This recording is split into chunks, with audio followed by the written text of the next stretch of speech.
3, 2, 1, 0. All engine running. There is no other institution that has the ability, uniquely, without a heritage, every generation starts over. Ask not to remind the current regime what your country... We, the people, tell the government what it is allowed to do.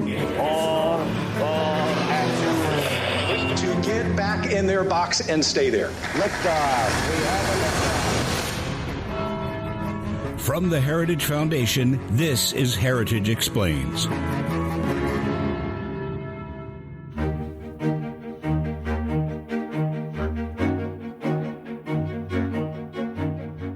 Last week's election was a definitive one, with the election of President Donald Trump. Along with that of Republican members of the House and Senate, conservatives were able to pick up a trifecta: control of the White House and both houses of the legislature. With the new Congress starting on January 3rd and Inauguration Day on January 20th, we are currently in what is known as a lame duck period. This occurs when elected officials are still in office but on their way out due to a term limit or a lost re-election bid. It's an unpredictable time since public officials aren't depending on voters for re-election. They could either do too little because they lack political sway, or do too much since they could take the opportunity to push through unpopular pieces of their agenda. Because why not? Here to give some clarity on what we could expect in Washington between now and January are Connor Semelsberger of the Heritage Foundation and Sarah Ursprung of Heritage Action for America. Sarah and Connor, welcome to Heritage Explains. Thank you. It's good to be here. Yeah, glad to be on. Okay, well, can we get started can each of you just briefly tell us, because you're kind of coming at this from slightly different places, can you tell us who you are and what you do here at Heritage? Well, I'm Sarah Ursprung. I am the Director of Government Relations at Heritage Action for America. So it's the 501c4 affiliate to the Heritage Foundation. We are the lobbying arm, the grassroots arm of the Heritage Foundation. We've got about 2 million grassroots advocates that are associated with Heritage Action. Of those, about 20,000 are our most active grassroots. We call them sentinels. We really try to arm them with information to take to the Hill and hold their legislators accountable. Yeah, and I'm Connor Semelsberger. I'm a government relations director at Heritage Foundation. So on the C3 side, our government relations team is a great asset that works hand in hand with Heritage Action to continue to get our policy messages out to Capitol Hill, and now more recently, hopefully, the executive branch as well, to listen to our conservative policy ideas. My main focus is on kind of domestic policy, social issues, family values, education, et cetera, but just working on a lot of the policy areas that Heritage focuses on and trying to bring that voice to our legislators here in D.C. So last week, of course, there was a very momentous election in our country. And now the question that everyone is asking is, what's next? Obviously, President Trump will not be inaugurated until mid-January. But there's a lot of things that are going to happen between now and then. And that's kind of what we want to talk about. So first, can you kind of give us a sense of what is the Trump administration, they being an incoming administration, now working on? What's going to happen with them between now and January? Yeah, it's a mad dash. As much as those last days of the campaign probably felt fast and furious, probably even more so now. Now that President Trump is elected, a transition team is fully in place. And I think what will be different this time around is we have a president coming back in. He's gone through this before, so it's not entirely new, but his first time doing it might have been pretty much a shock. So this time, much more of a sophisticated operation, just more voices to be heard. And what they're going through, is now that they had the policies that they ran on, the policy priorities, now it's putting those people in place that they think can best achieve that. So there's a lot of things to balance with that, but right now that's kind of goal number one, is get the best people they think in place to really help them execute this agenda, not a year in or 2 years or 3, which kind of happened the first time around, but right on day one. Yeah, and part of those personnel considerations really are, to your point, what the campaign ran on, what they said were priorities through the campaign. And so they're hunkered down right now at Mar-a-Lago, bringing in people for meetings. I think this weekend the speaker is headed down there to talk with the president about what the right personnel could look like to help implement those policies on the Hill. So from his perspective, I think that'll be a really important conversation. And in the executive, can you give us a sense of about how many people is the president responsible for appointing? And when do we think that process might be complete? Yeah, I think it's several thousand political appointees. I don't have the exact number, but relatively small relative to the rest of bureaucracy. So you really got to get these appointments right. There's obviously cabinet secretaries all the way down to some mid and junior level staff.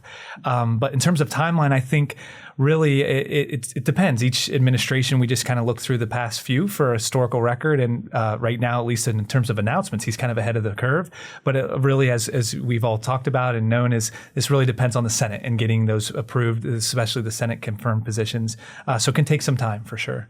One of the things I think that the Trump administration is going to do differently this time than they did the first time in office is I think they're going to see a lot more political appointees. I was at the Department of Education. I was a little bit lower level staffer. I wasn't Senate confirmed. But just for context, right, I was in the Office of Elementary and Secondary Education. There was about 250 people in that office. Of those, 6 were political appointees. I don't think that's going to be Trump's approach this time. I think he's going to try to get a lot more political appointees into some of these positions that can kind of, implement his agenda in the way that he sees it. So the other kind of piece of this puzzle is that Trump was not the only person elected last week. Many other people were elected to many offices across our country, most notably to our legislature, to the House and to the Senate. And there's going to be a lot that's going on in those bodies as well between now and January. So over the next couple of weeks, what can we expect to see out of the House? Well, they have a clear mandate, right, from the election. Trump taking all of the swing states. It's made, it's going to be a slim majority that we're seeing next Congress in the House. It's looking like right now they still haven't called the exact number for the House next Congress, but it's looking somewhere in between 220 to 223. So they'll still have a slim majority next Congress, but they have a slim majority this Congress in the House right now, right? So there are a few big, outstanding, big ticket items that they've got to accomplish before the year's end, and we move into 2025 and the new Trump administration. So one of those things that everyone has probably been following is government funding, right? The end of September, they kick the can down the road to December 20th. So all of government funding will run out on December 20th if they don't pass another funding bill. What that could look like is still wildly up in the air, even conversations I was having literally right before this conversation. Right now, you have the Speaker of the House that's saying, I want to get all the members back into town. I want to hear where everyone's thoughts are post-election. I want to see there are 3 broad stroke approaches that they can advance for government funding. One of them is do an additional 3-month CR. So that's going to get us to probably the end of March. They can continue the rate of spending for an additional 3 months, allow, a new President Trump, a new Congress to put their mark on the rest of FY25 funding. That's one approach. The second approach is another continuing resolution to get us through the end of this fiscal year. So that'll be September. So still that flatline spending, but get us all the way through till September of 2025. The next approach would be a bloated omnibus, right? At the end of the year, right now, Democrats do have some leverage, right? Because they do control the White House, they do control the Senate. So what that package could look like is, completely up in the air. Importantly, though, to this spending conversation and some other ones is the fact that Trump comes into town tomorrow. He's going to be meeting with the Speaker's office. Letting him know where he sits on government funding potentially in that conversation. And I think that's going to help some of the members that are coming back to town really solidify their position heading into the end of this year. Yeah, the spending fight definitely looms large, and really, as much as it's an exercise for this year, it's, as Sarah said, most likely to set up for next year, right? So the president very much has some interest in this because he's going to have to be the one putting the budget out and governing his new policy recommendations based on the funding that Congress gives him, right? So this is the perfect checks and balances. The different articles of the Constitution laid this out perfectly, setting up the funding coming from Congress and the executive, executing it. So he has a very vested interest in this, and so it's not just something to talk about for now, but looking forward. And I'll just say, for these House majorities, it is looking small, but it's not without precedent. Just when Biden came in 2021, he only had a 5-seat majority, 222 seats, and only 50 seats, a bare minimum in the Senate. And they were able to get a lot done legislatively. So we've heard before, we have small majorities, we can't get things done. But surprisingly, the Biden administration, with the help of Democrats on the Hill, were able to achieve a lot of their progressive priorities. And And so no matter how small the majority might be in the House, the Senate's definitely delivered a nice, pretty big majority for them. And so the expectations should definitely be there for conservative victories come next year.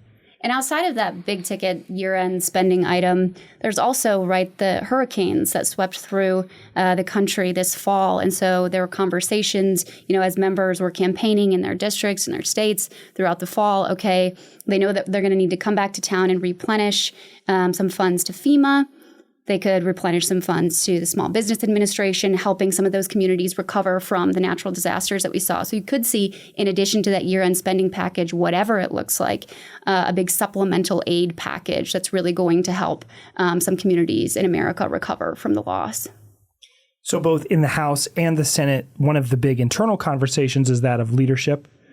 So as Republicans take these majorities, they then have to kind of structure the leadership within those bodies accordingly. Can you give us a sense of what those conversations are like, what we might expect to see? Yeah, I'll actually kick things off with the Senate because that's kind of happening soon. These last few days, there's been a lot of conversations on social media and just conservative personalities weighing in on the Senate leadership race. And the reason being is because Minority Leader Mitch McConnell has been in the post for so long. It's been unprecedented. So it's not just time for new leadership from that standpoint, but I think the American people, those that elected Donald Trump with the popular vote and winning all these swing states really show it's time for a change in Washington. Business as usual isn't going to cut it. And so unfortunately, the candidates, though, those that are running to be Senate Majority Leader, frankly, have a history of being leadership types, Senator John Cornyn and John Thune. And so very much so, it's very different from what people elected in President Trump and even Speaker Johnson, who himself is a bit of an outsider. But the dark horse sort of candidate is Senator Rick Scott from Florida. And so he's been making waves on social media and making the rounds and doing a lot of media interviews, trying to outline that agenda to kind of show a contrast. So that's kind of what's going to be before the senators this week. And but even though those are the people at the top, the person really to watch, I think, in this is Senator Mike Lee, not because he's running for Senate Majority Leader, but he has put forward and kind of leading kind of the conservative voice to say, we want a change in leadership, not just by who the person is, but how they operate.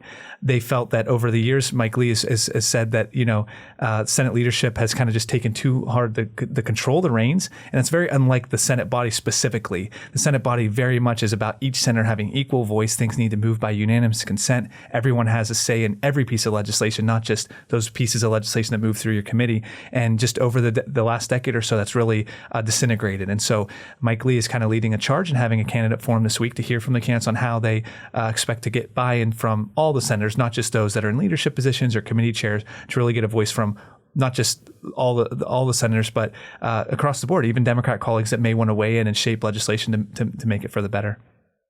Yeah, on the House side, they are moving forward this week with conference meetings to elect their new speaker and whip and leader, as well as the conference committee chairman.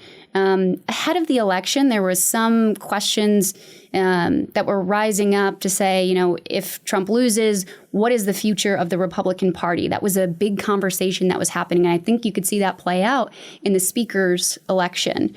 Knowing the outcome of the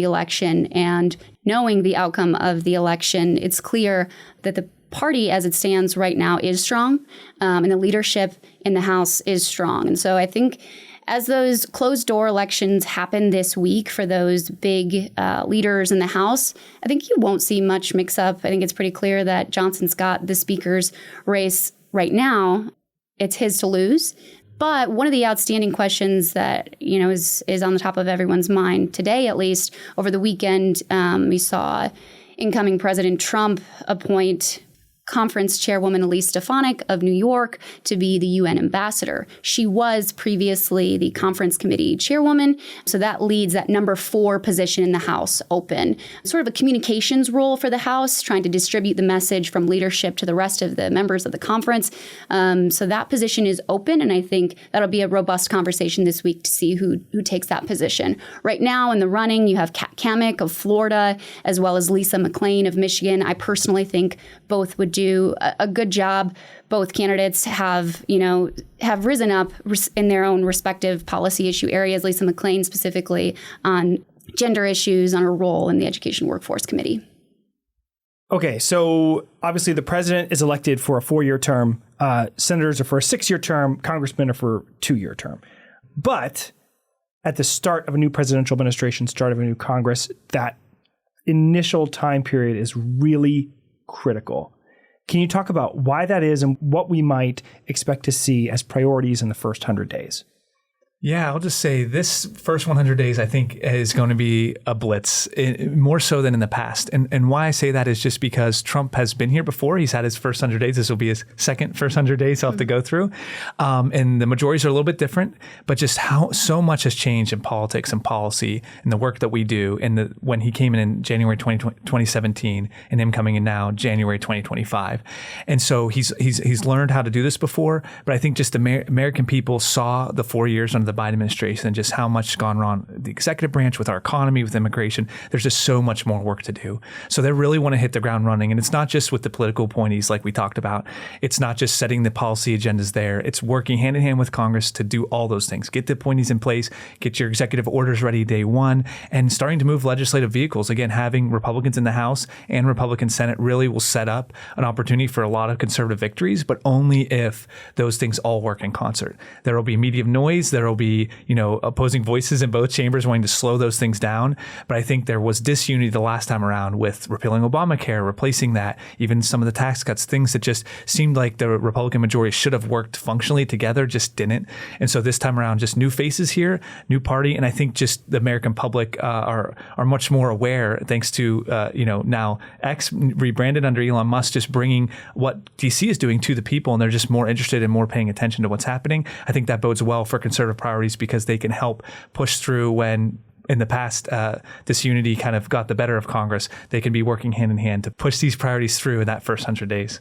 One important opportunity that we have right now with the trifecta, right, Republicans in control of the House, the Senate, and the White House, is a legislative vehicle called reconciliation, whereby effectively it just lowers the vote threshold that you're able to pass something in the Senate. So instead of the 2/3 majority, it lowers it to that 50+1. So that offers us an opportunity to really be aggressive with some of the priorities that the Trump administration was campaigning on. And a lot of the members that were elected this cycle also campaigned on. So before the election even happened, last spring into the summer, we and other outside groups, as well as members on the Hill, have been working through those priorities to embed in that big reconciliation package. Of those, you're going to see taxes with the expiration of the Tax Cuts and Jobs Act coming at the end of 2025, many expiring provisions. So you're going to see taxes in that reconciliation package. You're going to see border security and immigration-related provisions in that reconciliation package, and potentially some energy-related provisions, pulling back a lot of the energy credits that we saw come out of the Biden administration. Importantly, there's a lot of limitations on what a reconciliation package can be comprised of. There's certain limitations that has to be related to budget and revenue. So it's important the way that that package is constructed. But all of that work has been ongoing, and it's really been waiting for Election Day to see if we did secure that trifecta, and we have. So that first 100 days is going to be, to Connor's point, I think pretty aggressive. Connor and Sarah, thank you so much. Thank you. Thank you to Connor and Sarah for their contributions to today's episode. To learn more about how the Heritage Foundation and Heritage Action for America are working together to ensure liberty stays alive and well in the United States, you can visit their respective websites at heritage.org and heritageaction.com. And of course, thanks as always to you for listening to Heritage Explains. You can reach out to us with thoughts, questions, or suggestions at heritageexplains@heritage.org. Take care. We'll see you next time. Heritage Explains is written and produced by Mark Guiney, Lauren Evans, and John Popp.